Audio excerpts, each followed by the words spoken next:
You and others have commented before October 7th on, quote, the punishment of Gaza, uh, that Israel wants to punish the people of Gaza. What crime did the people of Gaza commit that deserves punishment? Well, first of all, we have to go back a ways.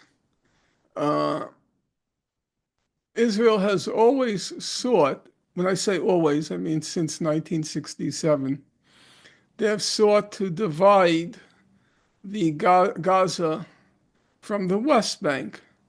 In the first place, physically, which began in 1990 under a policy that was called the closure policy, which made it more and more difficult for people to travel freely from Gaza to the West Bank.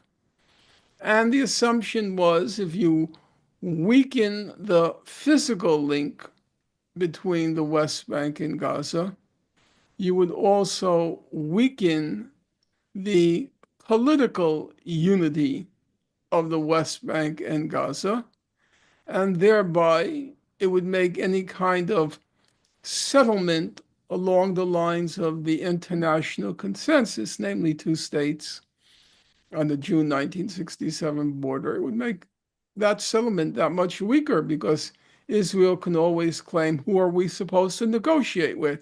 There's one leadership in Gaza, there's another leadership in the West Bank, the so called Palestinian Authority. So Israel would have new pretexts for not um, negotiating a settlement. So Israel has always sought to isolate the Gaza from the West Bank.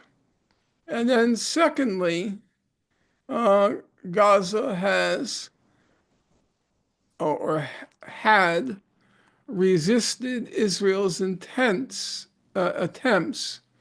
to impose its own rule or its rule after 1993 under its surrogates, namely the Palestinian Authority in the West Bank.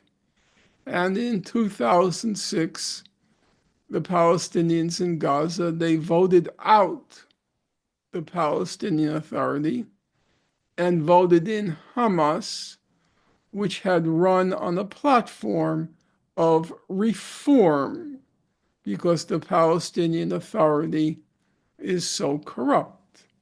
And when they elected Hamas into office, they had to be punished for having elected the wrong party into power.